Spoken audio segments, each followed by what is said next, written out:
Family members of the slain officers are still trying to make sense of this tragedy while also moving forward with their own lives. Every day poses different emotional challenges. In an exclusive CBC interview, Stephen Putticombe recently sat down with Angela Gévaudan, the wife of Constable Fabrice Gévaudan. And Stephen joins me now live to tell us how Angela and her young daughter are coping without Fabrice. Stephen, what struck you most during your highly emotional interview with Angela? You know, it's really hard, Carol. We've both done like hundreds and thousands of interviews, and you know, most of the time you can actually pinpoint what someone says that really strikes you. But with her, it was a 35-minute interview, and it was like everything: her strength, her resilience, her refusal to hate and to be drawn into that sort of revenge sort of ideology, you know, which was a big thing for me. This is what she had to say. I really believe the feelings of anger and hatred and all of the fear-based emotions are what drive people to do these sort of things.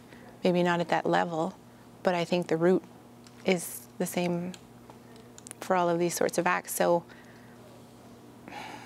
I think it's okay to have them, and I think it's important to let them go, because then we're no better than people who do these things. Stephen, what have been the darkest moments she's experienced in the past year? Definitely the sentencing hearing when that first took place in October.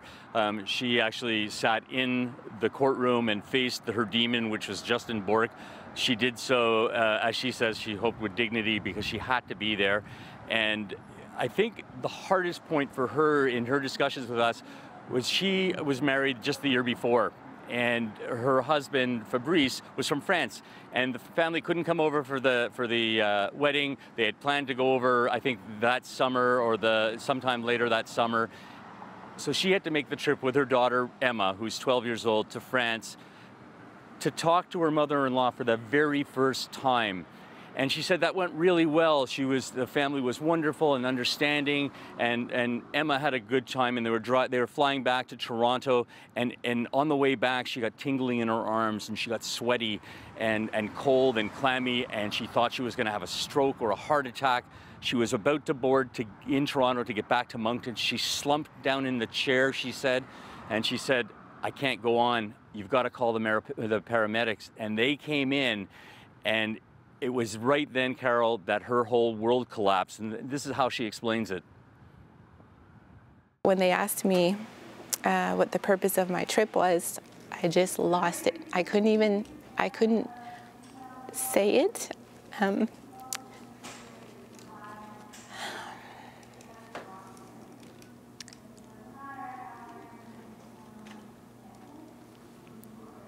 Because I brought some of his ashes to his mother.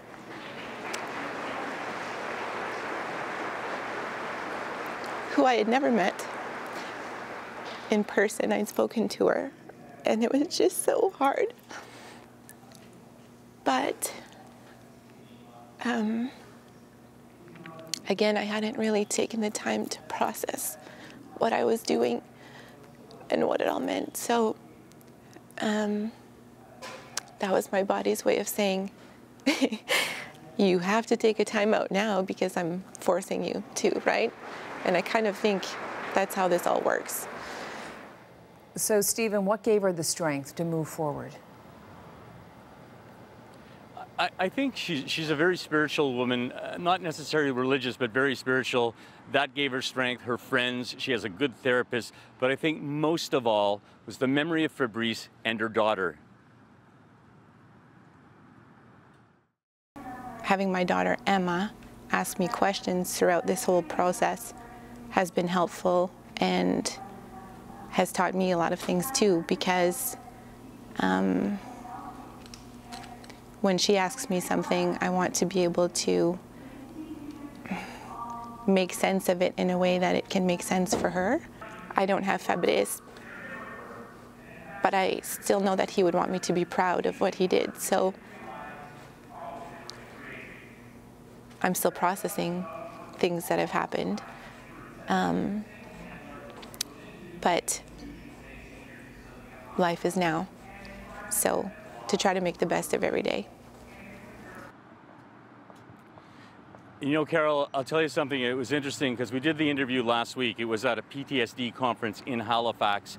And I reached out and asked her if she'd do the interview, and not expecting she would. And she said, yes, we know who you are, and we'd gladly do it. And I was surprised, and I sat down and talked with her.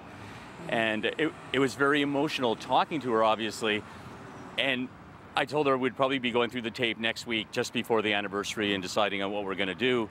And she emailed me on Tuesday and said, you said you're probably going through the tape now. I know it was hard for you. I hope you're okay.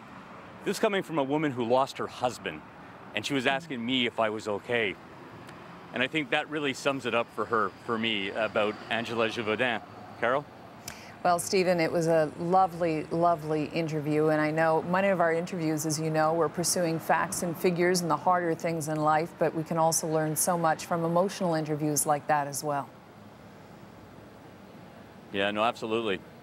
Stephen, thank you.